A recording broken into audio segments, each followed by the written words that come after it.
Bueno, Antonio de Torres, presidente de la Federación Andaluza de Baloncesto, buenos días. Buenos días. Bueno, ¿qué le está pareciendo este campeonato de Andalucía cadete masculino aquí en la línea? Pues aparte de muy competitivo, porque incluso en la final se está viendo un partido muy bonito. Hay que felicitar que el equipo local además se mete en campeonato de España y la organización tan magnífica que han hecho junto con la delegación de nuestra aquí en Cádiz y por supuesto gracias al ayuntamiento de la línea. Porque ¿qué busca la Federación Andaluza de Baloncesto para acoger estos eventos?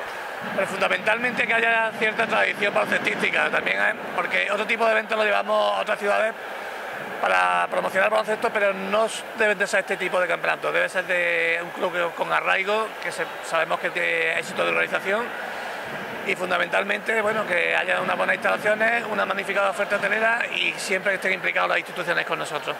Y aparte, bueno, aparte de las instituciones y demás, el público que también se ha volcado, ¿no?, con el campeonato. El público siempre suele volcarse con este tipo de campeonatos y categoría cadete y más masculina, estábamos comentándolo antes, a ver qué hacemos con femenino para intentar inyectar un poquitito más de valor a la competición, a los campeonatos, pero el público normalmente se vuelca en estas categorías inferiores y lo que yo estoy viendo además es un comportamiento ejemplar por parte del público. Pues muchas gracias y que disfrute del campeonato. A vosotros y mucha suerte para los que están disputando la final.